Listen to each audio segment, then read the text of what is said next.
What's up, everybody? I wanted to give you a quick update on my free agency, but before I do, I need to remind you that this video is for subscribers only, so if you haven't hit that subscribe button yet, you're gonna need to do that now so you don't miss this video or any future videos, so I'll give you a second to do that. I'll wait. So I've wanted to be as open and transparent with all the fans as possible about my free agency. There hasn't been a ton to report, and this is my first time going through it. I didn't know what the timeline was really going to be. I didn't know what to expect or how it was all going to play out. But I am trying to be as transparent as possible and share as much information with y'all as possible, so you can hear it directly from me or those in my camp, and not from people who are speculating or whatever the case may be. That being said, obviously I can't share certain information with you out of respect for the fact that, you know, the teams that we're talking to expect that some information stays private and all that. So I don't want to toe the line on that. I don't want to get too close to that line. I want to have respect for the people we're negotiating with. Obviously, I have respect for all the GMs, all the owners, all the different teams and how they run their organizations and their wishes and stuff like that. But I'm doing my best to share as much as I can with you so you can get kind of inside the mind of a free agent at this point. So what I have for you right now, there's been a lot of rumors. Recently, the last couple days, things are starting to heat up, not just with me, but with other free agents. We've seen George Springer has signed in Toronto, and Michael Brantley has also signed in Toronto, except not really in Toronto, and it's actually Houston, and there's a lot of rumors out there. And then, so I think you guys kind of get where I'm going with that. In my opinion, it's better to just hear it from the source and hear how things stand and where things stand. I'm trying to do that for you. So where do we stand right now with my free agency? Well, we're still talking to multiple different teams. There's been a lot of good conversations that I've had, that my agents have had, and that process is proceeding. We're considering, you know, all types of deals and different types of structures and all different teams. Some of the teams have been accurately reported in the media. Some have been inaccurately reported. Like I said, that's all kind of just rumors. So that's really all I have to update on at this point in time. Is we're still going through the process. The process is long. You know, you have exploratory calls. The teams want to get to know me. I want to get to know the teams. The teams are talking to my agents, and then things come up in the media that happen with certain teams, or maybe they're looking to sign another player. Or they don't know exactly what they want to do yet, or whatever. There's a lot of things that have happened over the course of this entire offseason that this process takes a while to play out. And I know there's been a lot of sentiment online, like, oh, just pick a team already. Just pick a team already. Like, you guys have to understand that it's a process. It's not just an overnight thing where someone wakes up and says, nope, I made my decision, and throw the process out and throw all this stuff out and I'm doing this. That's not how this works. There's a process to it. There's a timeline to it. There's things that have to be exchanged. People have to make considerations like okay, well, they're thinking this, and we got to think about that, and this, that, and the other. So it's a long process, and it's coming along. It's still going. You know, it's picking up as in January. We've seen a lot of other free agents have gotten interest. We've seen a lot of signings. It's been really good for baseball, and I think that's a really positive sign. So there's a couple things on the timeline right now. We got spring training coming up in less than a month, supposedly.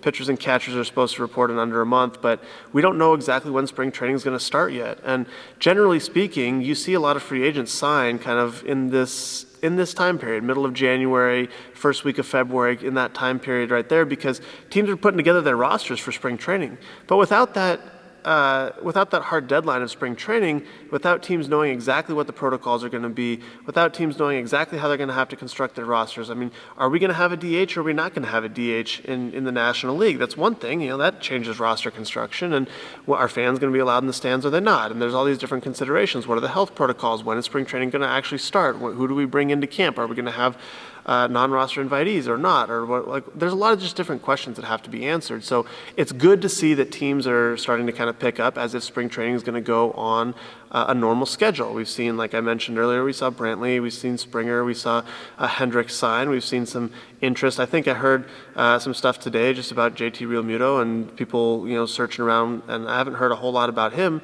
really all offseason. It's been pretty quiet on that front, at least in the media. I have no idea what's going on behind closed doors, of course, but it's good to see that the industry is starting to pick up. It's good to see some hope. It's good to see the typical timeline of spring training's approaching, so let's get the rosters set. It's good to see that starting to get picked up. I think it's good overall for baseball.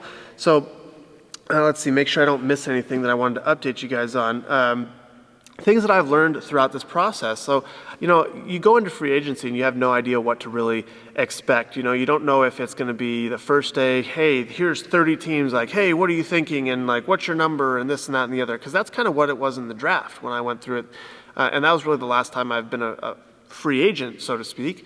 And I wasn't with an organization. So in the draft, when you're coming out of college, you get calls from scouts. Hey, what's your number? Hey, what would you sign for? What would you be willing to do? Do you want to come to this team? Hey, let's get your questionnaire and your let's figure out your psychology profile, like all these different things. And so you have teams actively out there kind of courting you and doing that. I was like, well, is it going to be the same in free agency? And how's that going to work? And so I had talked to my agents a little bit about it beforehand, and they told me what to expect, but I just, having never been through it, of course, you don't know how you're going to react and how you're going to feel about it. So it's been interesting seeing how that's played out. There's some exploratory calls early in the offseason. Hey, we're kind of interested. We don't know what we're going to do yet. We don't know what our budget's going to look like, but, keep us in mind when you're thinking about things and whatever. And we've had plenty of those calls over the process. And then, the arbitration comes around in January. You have the tender deadline in December. You have winter meetings. You have all these things. You have the holidays, and you have all these kind of things along the timeline where things get delayed or things accelerate depending on what part of the market you're in and all that different stuff. So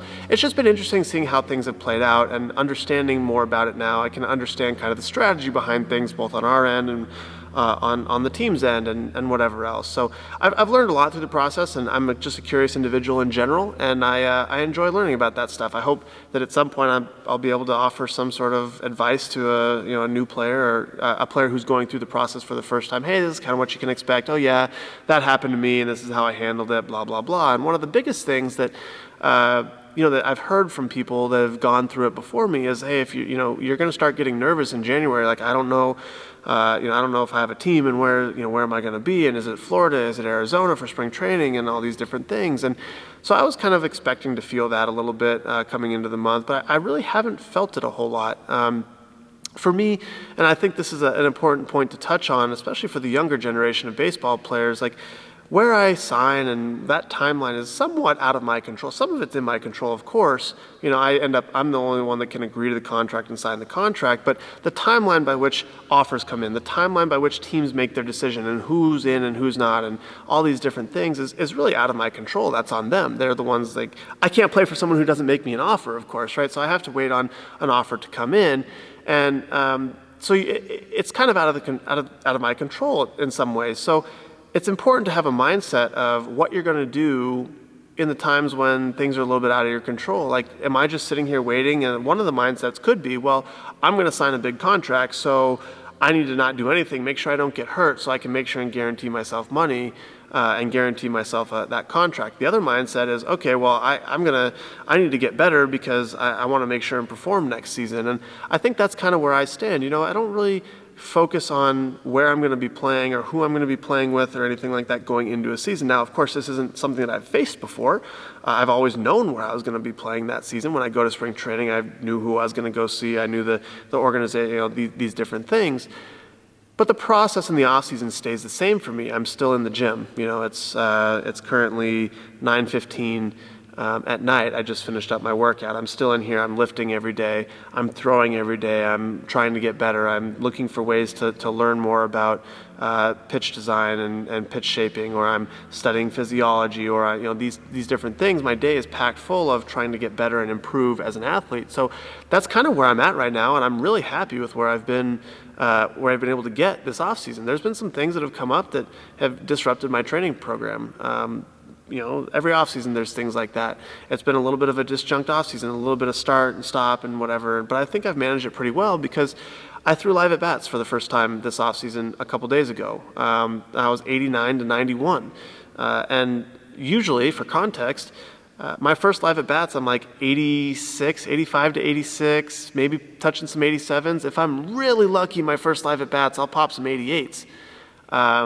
And so I was well ahead of where I'm normally at when I throw my first live at-bat session. So that was super encouraging. My body feels great. All the little aches and pains that I had at the end of last year are gone. I feel explosive. I feel powerful. I feel strong.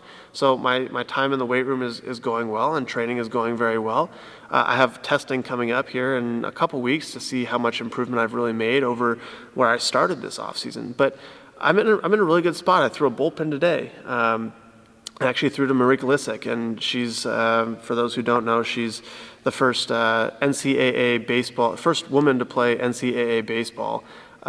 She's a catcher, so she's in town just hanging out, doing some content and seeing the facility. So I actually threw a bullpen to her, and I usually don't throw bullpens to catchers in the off season a whole lot. I generally put a ball on a tee and try to knock it off, and I think that's a better focus for me. But it's just different when you have a catcher back there. So I had a catcher today, and I was really pleased with my command. I was able to spin all my pitches, and that's one of the biggest things I'm working on this offseason is off-speed command, being able to tighten up my miss patterns so I can execute better, get ahead better with off-speed, and put guys away more efficiently so I don't have as many waste pitches. It allows me to go deeper in the game, stuff like that. My two big focuses this offseason were velocity, so I want to throw harder on my fastball mainly, and that was a lot of that was just going to come from general weight room stuff, and I feel like I'm in a really good spot there. And off-speed command was the other one, and today was a good test, and I think I was pretty happy with where I was at. So progressing very nicely, and in my head, as long as I'm getting better, I know that I'm going to be okay wherever I sign, whenever I sign,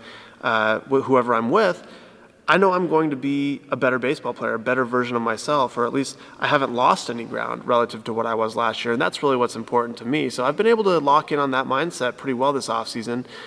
So what people told me before about, well, they're going to try to make you nervous and they're going to wait, and if you think about it from the team side, and this is what players that have gone before me have said, I'm not saying this is true about the teams or not, this is just advice that I'm getting from other players that I've talked to. They say, well, it makes sense that the teams would wait as long as they can until spring training to make you nervous and hope to drive down the price, hope to get a better deal, hope to get you kind of emotional about it, and that swings things in their favor. And I really haven't experienced any of those emotions. I've just been locked in on training and trying to get better, and trying to throw harder, trying to get more powerful, more explosive, trying to improve my command and work on my businesses and get stuff done. I'm pleased with where I'm at, so that's kind of the update as of right now. I'll be updating you guys more as more things come along. Obviously, with respect to the fact that I can't share everything. Obviously, some of the information is private, and we're, having with respect to the teams and the individuals involved, and respect to my other players and people like that. Something that happens a lot of times, and I think this is an important point to make before I end this video, is a guy in the minor leagues getting called up, let's use this as an example. A guy might get the call and say, let's say it's a Thursday night during season, and he gets a call at midnight, hey, you're coming to the big leagues tomorrow, pack your bags, you got a 6 a.m. flight. Well, he might be super excited and tweet something out and say, wow, I'm coming to the big leagues, and this is a moment, dream come true and all this, but the person that he's going to be replacing may not have found out yet, because he's probably home from the game that night, and he's going to come into the field the next day and be told, hey, we're going to send you down, or hey, we're releasing you, or whatever the case is. So some of these issues that fans generally don't think about are important. Now, as it relates to free agency, it's a little bit different. But just to give an example, there's other considerations besides just me telling you guys everything that's going on. I'm trying to be considerate to the people we're talking to the organizations, to the owners, to the other players that are involved, et cetera, et cetera. Maybe there's a team out there that a guy's going to compete for the 5th spot in spring training as a starter. And then if they sign a free agent starter, then it's like, oh, well, now that spot's gone. And so, out of respect to him and, how the team wants to tell him that or doesn't want to tell him that, or there's cases like that. And I'm not saying that I'm in one of those situations right now, but I just try to think about where other people are coming from and how my actions and my stuff might affect someone else before I do it. And so I can't share it's all a very long-winded way of saying I can't share everything with you guys. So this is what I got. This is the update for now. This is where we're at, and I hope to be giving you more updates soon. And for those of you who have not hit that subscribe button yet, you're cheaters. You weren't supposed to be watching this video. This is for subscribers only, but I'll give you a second chance. You can go ahead and hit that subscribe button right now, and I will get more information out to you as it is available to me. I'll see you guys in the next video.